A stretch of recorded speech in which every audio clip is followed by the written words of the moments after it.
Difficile de ne pas le voir. Le nouveau visage de Paprec Suisse s'affiche partout, sur les camions, sur les vêtements de travail, sur les bennes et les façades des usines, comme ici à Zurich. Cette nouvelle identité, on la retrouve aussi déclinée sur les plaquettes de présentation et sur le site internet, et ceux de ses filiales. En fait, on avait avant une charte graphique qui était un peu vieillotte pour un ensemble de sociétés, et quand Paprec a racheté, il nous manquait quelque chose de moderne, et on pouvait renforcer l'attachement au groupe Paprec en utilisant la planète avec la mère et l'enfant. Et aujourd'hui, l'ensemble des sociétés de Paprec en Suisse utilisent cette nouvelle charte graphique.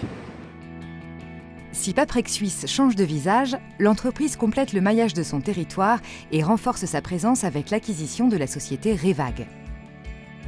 Basée à Oftringen, dans le canton d'Argovie, l'entreprise, qui compte plus de 20 collaborateurs, se trouve au bord de l'autoroute menant de Zurich à Berne, un axe logistique central pour le pays. Spécialisée dans les services de déchetterie, la location de bennes pour industries, artisans et commerçants, l'entreprise collecte aussi d'ores et déjà papier-carton, ferraille-métaux, déchets industriels banals et déchets de chantier. Revag, pour nous, a un emplacement logistique parfait puisque ça se situe entre Bâle, Zurich et Lucerne. En plus, c'est sur l'axe entre Berne et Zurich, qui est un très gros axe logistique en Suisse. Ça nous permet de densifier notre maillage et d'offrir à nos clients un service local et meilleur marché, puisque le coût logistique en Suisse est très important. Ça coûte 1 franc du kilomètre et donc ça a un sens. En 2017, Paprec Suisse a réalisé une de ses meilleures années sur le plan financier depuis l'acquisition de l'ancien groupe Lautner en 2010. Les résultats 2017, ils sont bons déjà parce que l'équipe a vraiment poussé dans la bonne direction.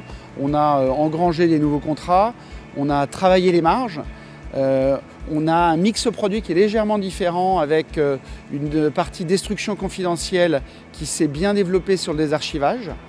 On a développé la ferraille et les métaux et puis les plastiques. Et donc au global, on a effectivement une très bonne année.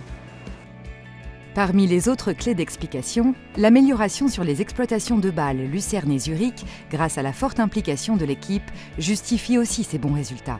Résultats d'autant plus méritants qu'ils se produisent dans un contexte où les volumes de journaux à recycler en Suisse ont diminué de plus de 10%.